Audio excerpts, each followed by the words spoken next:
This is some pictures of my bakery. I founded and run a bakery in Nottingham called Small Food, and I started it 7 years ago. And I just put these pictures up to show you the entrance. So we're in an old primary school, which is now an art centre. So we're not a shop. We don't have a shop front. People have to come into the building to find us. Very unusual location, not on a high street. I started a bakery and an art studio principally because I think at the time what I was proposing to do was so unusual that it didn't fit into a high street setting. I started my bakery as a bit of an experiment to explore some issues around food that I was interested in, which I hope to explain my intentions. So photograph on the left is the entrance, and then the photograph of the right is the part of the school that we occupy on the ground floor.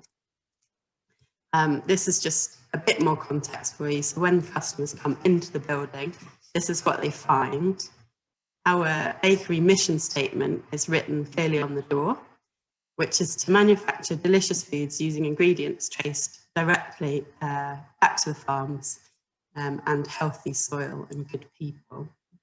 And then on the right-hand side, that just gives you a little bit of a snapshot of what our shop looks like when we open to the public. So hopefully that gives you some context. When I first started, the question that I was asking myself after a lifetime of being passionate about cooking and eating and working in restaurants and doing all kinds of things linked to food was, why had I got to a point in my own skill as a cook, my own career, where I was bored by eating? Why I was experiencing this strange thing, which is that I couldn't really enjoy the taste of anything anymore. I was finding everything fairly boring and homogenous and bland. And I was finding I had to travel further and further to get something exciting to eat. I was wondering if other people were experiencing that too, or whether they might be interested in that. So for me, the bakery was an experiment to explore how we could get some flavour back into our food, or how we could find some interest in it again. And really, that was just the base point. That was the only jumping off point, and things expanded from there. So at the time, I was interested in where our food comes from. And I found out that most of our food in the UK is brought from supermarkets. So at the time, 95% of our food was bought from the supermarket retail system. And that was actually coming from only mainly from 4 retail brands. 70% of it came from the 4 major supermarkets. And I thought, that kind of gives you an answer as to why everything tastes the same, or like why our food culture was perhaps not quite as exciting as what I found in other countries. And I like to show people this slide to illustrate how homogenous or how kind of dull the supermarket food culture actually is.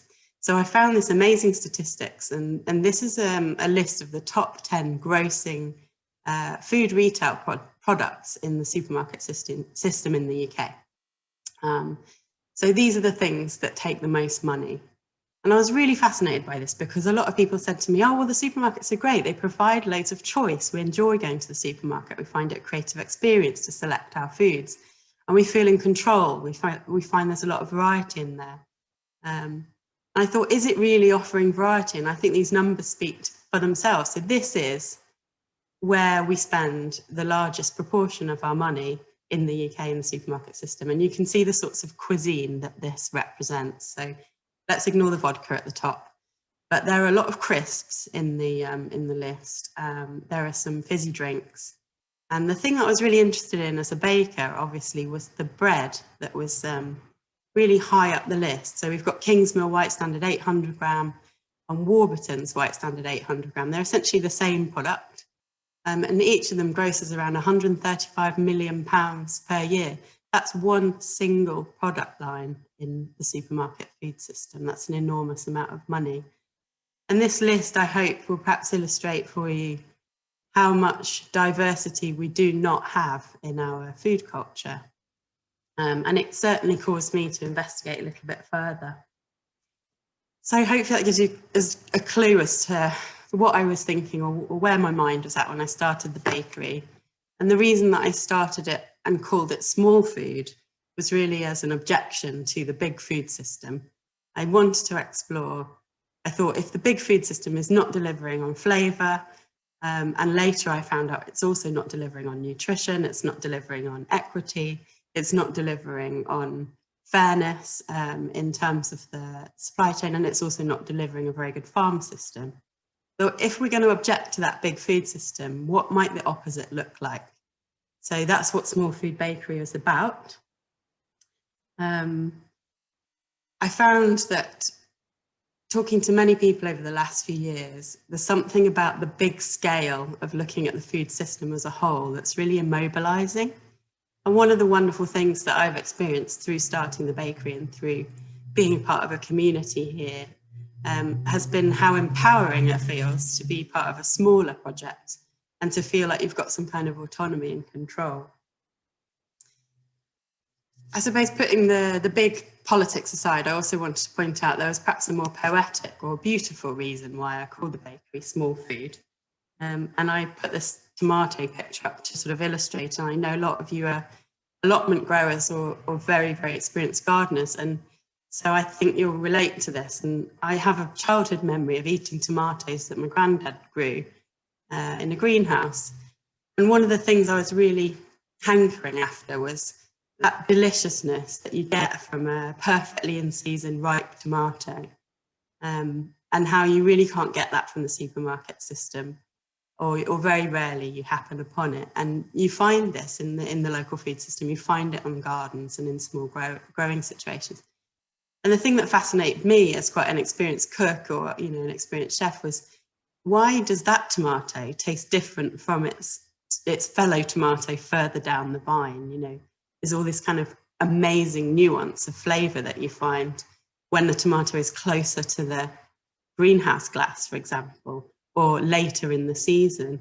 And I just find food just this wonderful way of connecting to our seasons and our natural world. And I think the reason that it connects us is because we tune all of our senses into the differences, and it's not always the same. I don't believe that it's useful for us as human beings to have green beans every week of the year from different parts of the planet, flown into our supermarket. They all taste the same. And I don't think it makes us happy. So that was another kind of slightly more poetic or more visceral way of understanding why I named the bakery Small Food.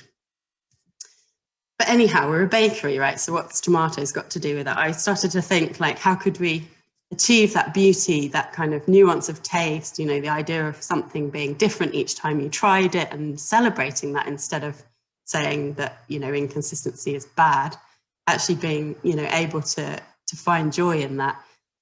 I thought, how can we translate that into the bigger agricultural system? Can you find diversity in a wheat field? Can you find differences in the flavour of bread? Or a lot of cooks and chefs and bakers just see wheat as this background ingredient, this kind of dead flavour that you add stuff to make it exciting. I thought, surely if a tomato can express that amount of delight, then why can't, one of the most important food crops in the world also have that kind of, that nuance? And then I thought, my mum always was a nursery school teacher, and she used to come home and say, the children at my school, they don't know what an onion looks like. We've been teaching them what an onion is and a potato is. And I think it's sad that they're growing up and not knowing what these really important foods look like in their raw form. And I thought, well, yeah, it's easy to say, they should know that. But I'm a baker, and at that time when I started, I didn't even know what a wheat plant looked like. And I definitely couldn't have told you what the difference between wheat and rye and barley was. And there's no way in the world I could have told you the different varieties of wheat or picked them out in a field. This idea was just completely astonishing. This photograph, by the way, is an aerial shot of an amazing project in the US called the Bread Lab, which is headed up by a wheat breeder called Stephen Jones. And I just think it's a really beautiful photo to show you that these are all wheats, how different they are as they come ripe. You can see the different heights and the different colours. So there is diversity out there. The question was, why don't we experience it, or why don't we come into contact with it?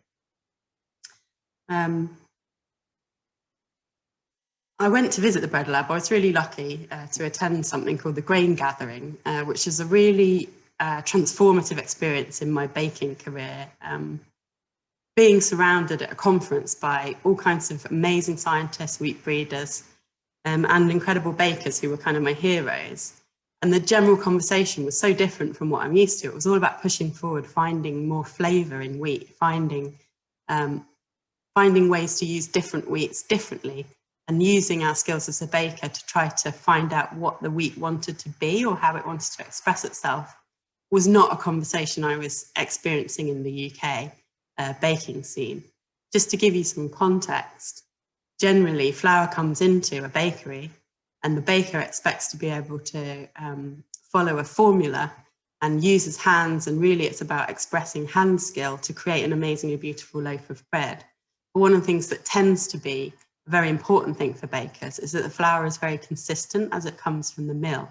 They expect it to have certain properties so that when it enters the bakery, they've got some kind of consistency, and they can follow very routine or repetitive workflows using machines to supplement their own labour. So I guess there was a jarring as well for me as to where that sits with this, looking at the beauty of this field, this kind of diversity, and how we might marry that with the expectation of bakers in the UK or bakers anywhere in the world that they want something consistent. I'm just going to flip on. I thought it would be nice to just show you this quote from the National Millers website. So this organisation, NABIM, represents all of the biggest flour millers in the UK. Now, the biggest flour millers in the UK use roller milling technology to extract flour from wheat grains and other grains. And this is very large-scale technology that requires huge financial input. And so they're very invested in the flour industry in the UK. And there's this group, the National Flour Millers, or NABIM, that basically represents the interests of these millers. And I was kind of shocked when asking myself the question, who decides what wheat varieties we grow? Where is the diversity? Who gets to choose? Why do we not understand that wheat can be such a diverse crop? Why do we just see it as this blank background thing that has no personality? I thought, where's this culture come from? I think it's really interesting that you know, when you look at websites like this, you realise how influential these people are. And actually, when we think back to why my food personally tastes a bit boring from the supermarket, and the fact that that was controlled by very few, very large corporations, the same goes for flour. When you start digging in, you know, even on this website admits that the group of people that is involved in developing new wheat varieties for the UK is comprised of representation from 6 milling companies. Now, these are going to be the big ones, right? I haven't actually looked into who they are. And what's interesting is that in the UK, we have a recommended list of wheat varieties, which is set by DEFRA. And this actually determines what gets grown in the UK. It's actually illegal to trade wheat seed that isn't on the DEFRA recommended list. So it is also a barrier to entry for anyone wanting to do something more diverse. And the question we've got to be asking ourselves is, where is the power? Who is deciding what wheat gets grown? And more importantly, why? Why are they making their decisions? On what criteria is it based? And I think this is interesting to kind of look at organisations like this and realise that their motivations is about serving the needs of very large industry with very large scale machines, these large steel roller mills. And they are looking for wheat varieties that have the characteristics that will most easily make bread in these giant systems. So they're not making choices on behalf of my interests for looking for flavour, for example, or the farmer's interests may be looking for diversity in the field that might actually be better for wildlife or better for their farming system. So flipping on. So all of that was a bit of an intro, really, just to bring you to the point to say, my journey as a baker over the last few years has been greatly enhanced by having relationship to a very specific type of wheat. And I just want to tell you the story of it, because it's really changed the way that I think about food, about baking and about food in general. And really answered a lot of the questions that I set out to ask when I first started Small Food Bakery. So I met a chap called Josiah Meldrum from an organisation called Hodmedods, which some of you may have heard of.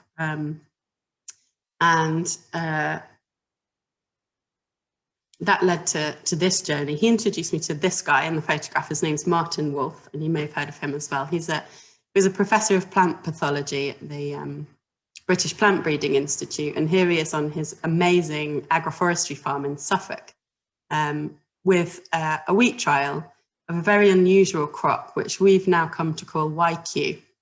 And the interesting part of this story really is that YQ was an experiment that Martin did about 20 years ago, where he took many different types of wheat. They were all modern varieties, and he crossed them every which way. So he started with 20, and he made many crosses, and he ended up with 200 new plants. And then he put them out into the field, and he just let them grow.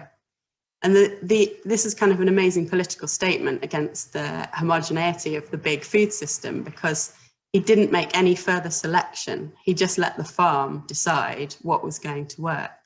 His thinking behind that was very much that if you have diversity in genetics, so if you have many varieties of wheat as opposed to a single monoculture, which is what is perpetuated by the national millers and the national recommended list and the bigger system, you're giving the seed and the soil and the farm and the environment a much more diverse set of tools, a kind of library of tools, if you like, of DNA, with which that can be used, that can be drawn upon to kind of battle any climate challenges or battle any difficulties that the farm might be having in terms of soil nutrition. And year on year, Martin has proved that this YQ crop, in all of its diversity, although it's not a very high yielding crop, it has delivered the same yield year after year. So farmers like it for that. It's a kind of antidote, if you like, to the boom or bust problem of growing monocultures, where one year, if all of the stars align, the weather is good, it all works out really well, and you have a bumper crop and you celebrate, you declare victory.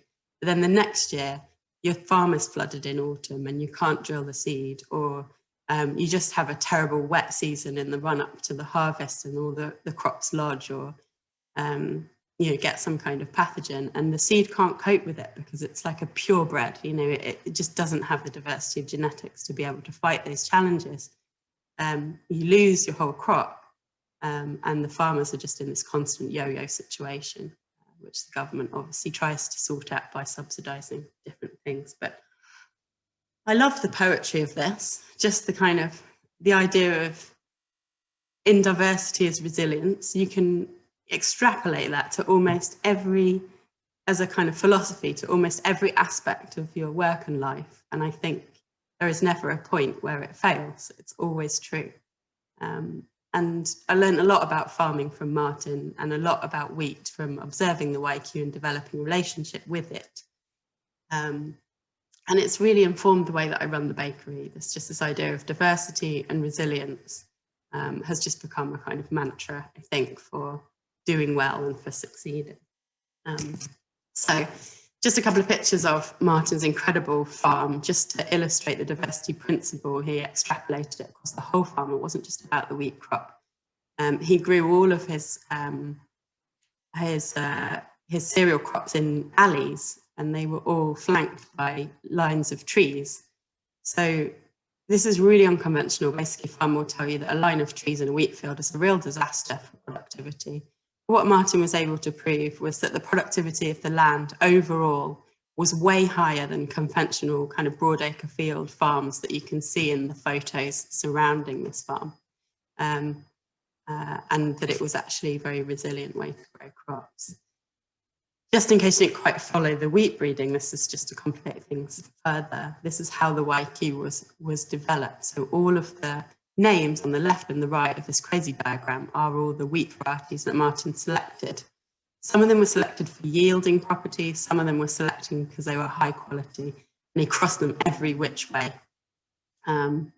So we ended up with around 200 new plants, and they got put out into the field. And when I met Martin in 2017, he was in field trial year 16 of YQ. So that's a natural selection process of the environment and the farm selecting the successful DNA to carry forward the seed into the following year. I think it's an incredibly beautiful crop. So I've put the photo on the right just to show you the diversity in the field. And one of the things that Martin said to me that illustrated this diversity so beautifully is I asked him, if we were to plant a field of YQ wheat, how much would we need to plant before we probably found another wheat plant with the same DNA as the first one we picked up? So at what point does the DNA replicate? How diverse is this crop? And he said you probably need at least 2 acres of wheat sown to find 2 plants that had genetic identity, identical genetic identity, which I just think is quite mind-blowing. I enjoyed the maths of this. It's really helped me to learn to see, I've just got a typo on there.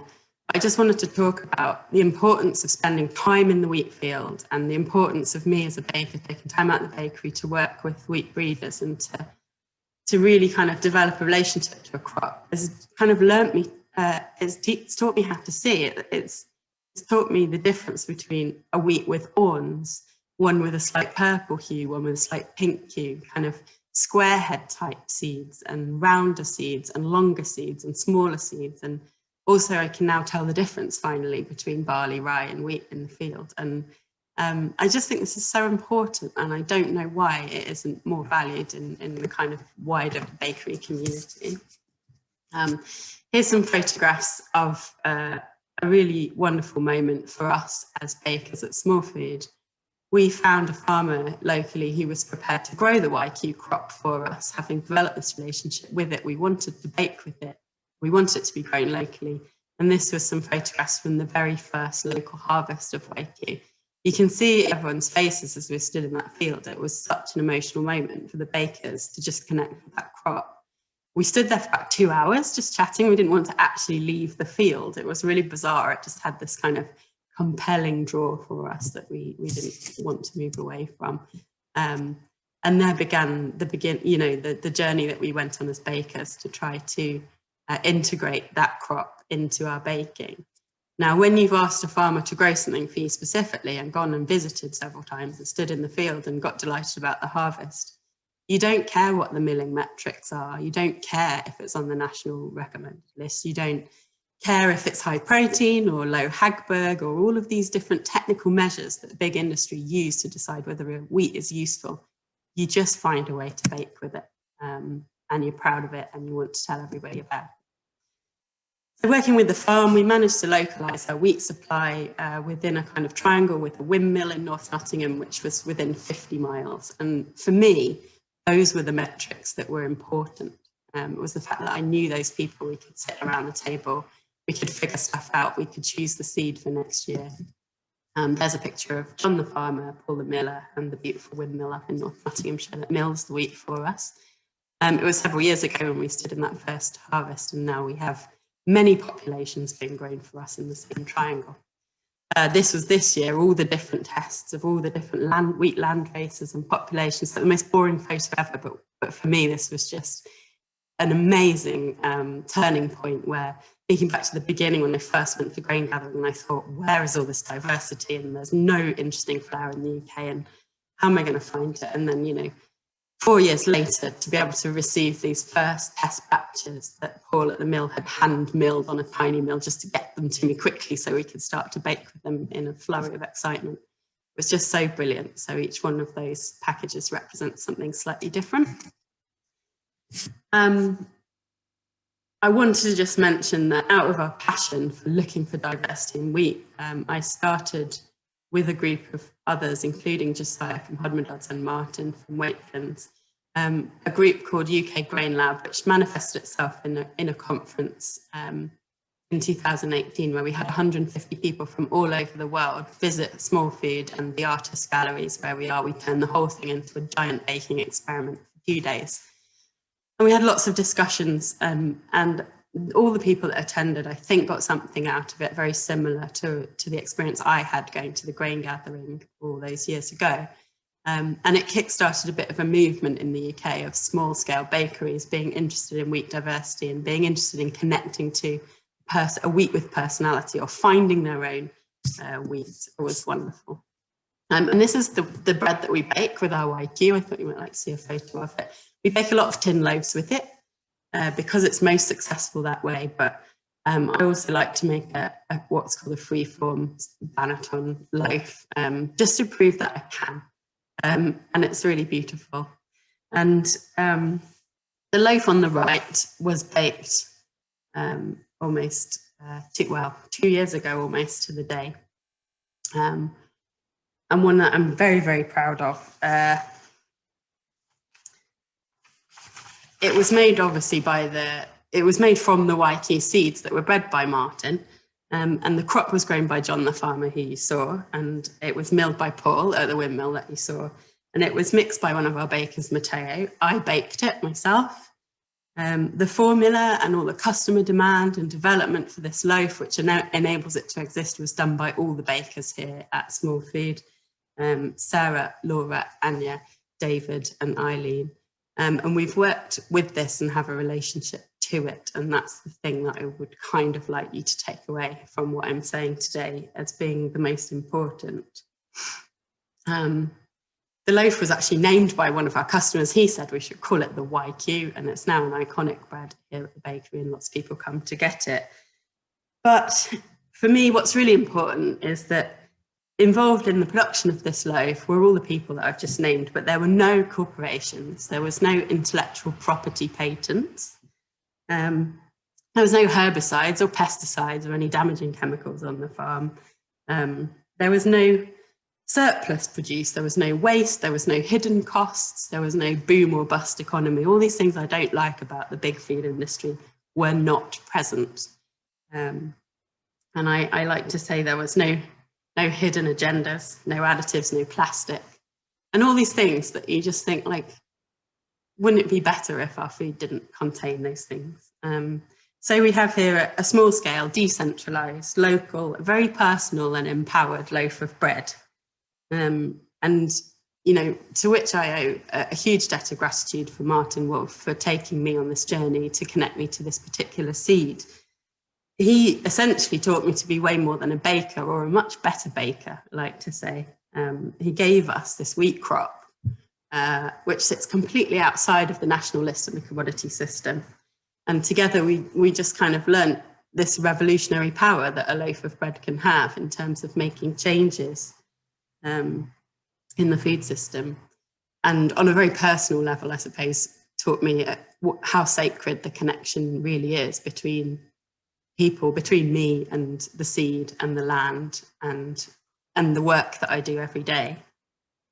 I just wanted to quickly run through the benefits that I think, you know, of a small-scale bakery or small-scale system like ours can provide, because we get critiques saying, well, up against the big system, you're proposing these beautiful changes, and wouldn't it be wonderful, but what difference are you going to make? You know, people accuse us of